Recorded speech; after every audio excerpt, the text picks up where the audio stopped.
everyone, I'm Lori Kirkstead, and this is The Imposter's Guide to Authentic Leadership, a podcast for new leaders who are ready to stop depending on external approval and start trusting themselves. This series is based on my book of the same name, so if anything you hear speaks to you and you want to go deeper, that's where to go next for more context and to do the leadership activity prompts. This podcast is for people who got promoted because they were great at their jobs and then realized leadership felt a lot less like an accomplishment and a lot more like starting over from scratch. Well, today is very special. We made it to episode 11. Can you believe it? I kind of can't myself. Now, if you've been here since episode 1, thank you. This is the last one of season 1, and 10 episodes is a lot of ground to cover, so I thought today we could look back at what we've all learned together. We started with the 4 transitions that make going into leadership feel like an identity crisis, because before we could talk about how to lead better, we really had to name why it was so hard to lead in the first place, especially for people like us. So the first transition was about letting go of the doing, which for high performers is really one of the most disorienting things that happens once you get promoted. And that's because your whole identity is built around being the one who delivers and, gets things done. And when you become a leader, no one throws you a parade for the invisible work that you do. And for a long time, it kind of doesn't even feel like work because you can't point to anything at the end of the day and say, I did that. Your job is to help the people in the system get it done. So learning to measure yourself by what your team produces instead of what you actually produce, that's its own muscle. You got to work that out, baby. And most new leaders, they're building it in real time while honestly trying to do every single other thing on their plate. And the second transition we talked about was owning the decision and absorbing the consequences. About what it feels like to be the one who has to make a call with incomplete information and then live with the consequences of what happens next. Because you can delegate tasks all day long, but the direction and the judgment calls, the moments when, someone has to decide what matters, well, guess what? That's you now. You're making those decisions. And that's a privilege, but it also comes with responsibility.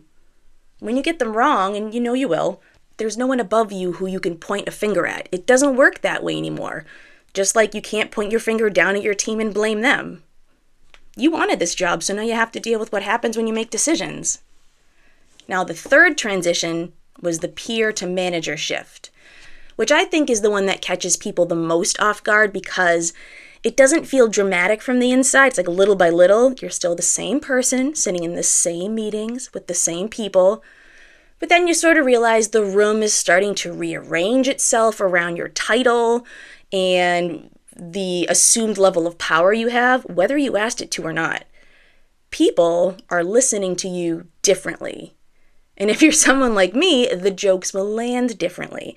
The venting circle you used to be a part of is now something you can't be a part of. It's just the fact of the matter.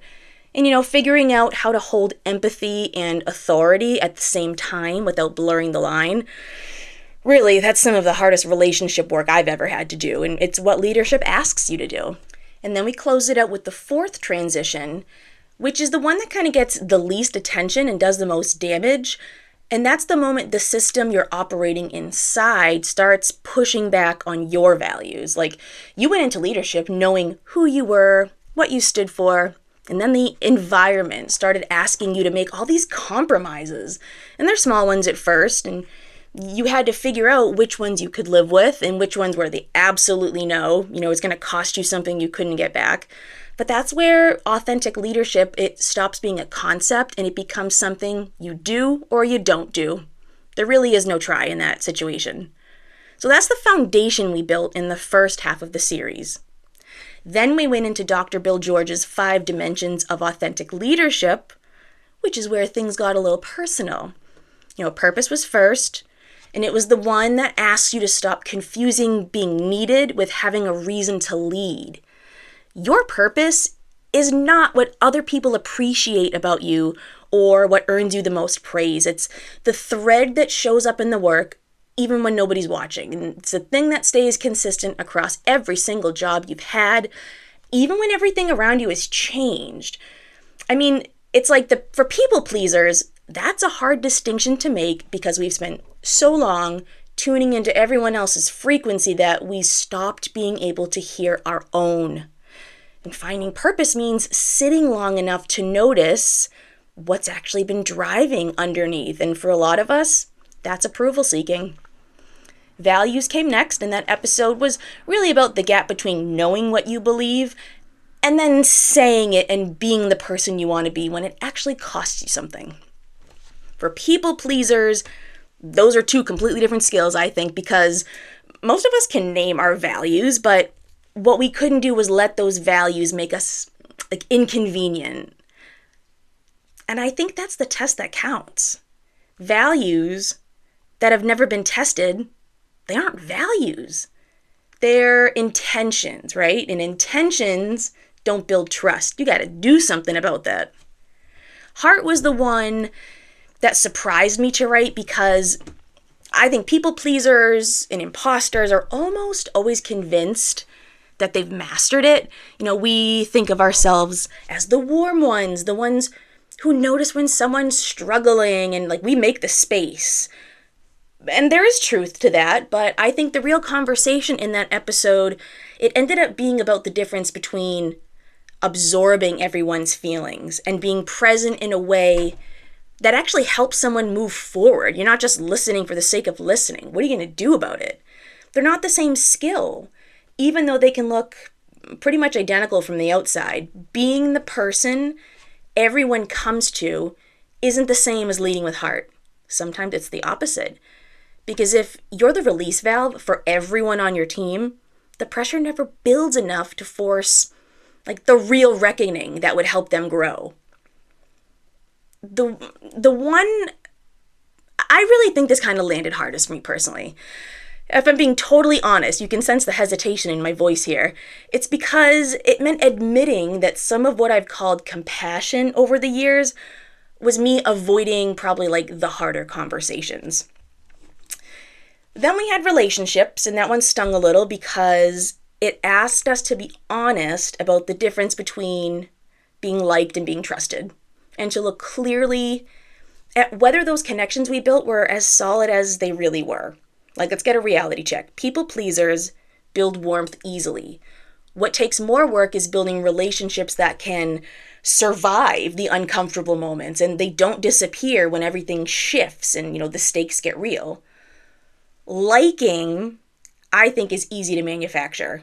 Trust only gets built one honest moment at a time, and it has to be some negative moments. You don't build trust through all the butterflies and rainbows. You have to go through some stuff and see how you react.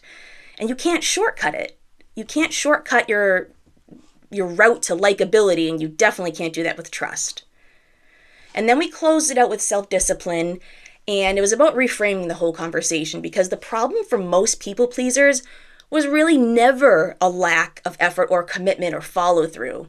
It was the inability to stop, to say no before checking whether they really meant yes, to give an honest timeline instead of the impressive one, or really just to trust their own values and hope it doesn't evaporate in the moment, and to stop performing. Self-discipline for people pleasers is learning to tolerate that discomfort of not doing things that your nervous system is kind of screaming at you to do. And that's some of the hardest work in this whole framework, because this isn't about doing more, it's about doing less, but the strategic work of what matters. So that's 10 episodes, 4 transitions, 5 dimensions, and a partridge in a pear tree. No, I'm just kidding. And one idea under all of it, and that is, the gap between who you are and who you've been performing is costing you more than you think. And closing it, a little more honestly and a little more often, that's really the whole practice. So you have language now that you didn't have before you started this series, and you have a way of seeing yourself in real time in the moments that actually matter. So that's going to help you catch it sooner, whether you're, leading from fear or you're leading from intention. Some weeks you will be better than others. That's life. There's going to be moments where you catch yourself like softening feedback that needed to land harder, or again, absorbing more feelings than you need to. That is not failure. And I repeat, that is not failure.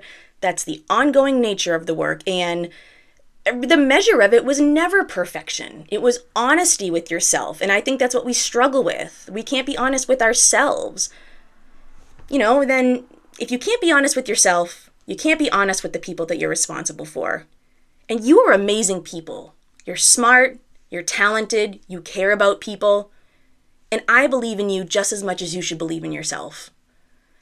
Now, the last thing I want to say before I sign off season 1 is we're going to have a season 2. And I'm so excited. It's going to take a little bit of a different format. We're going deeper into real situations that new leaders face.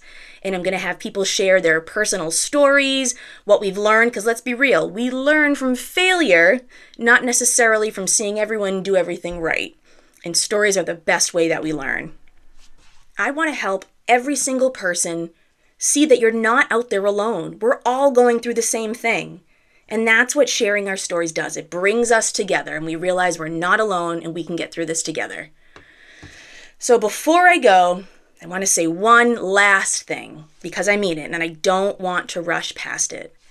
If you're someone figuring this out without a lot of people in your corner, without a mentor, or anyone who really sees you or invests in you, if nobody has told you they believe in you, or you just don't feel like you believe in yourself, I believe in you. We can do it. I'll see you in season 2.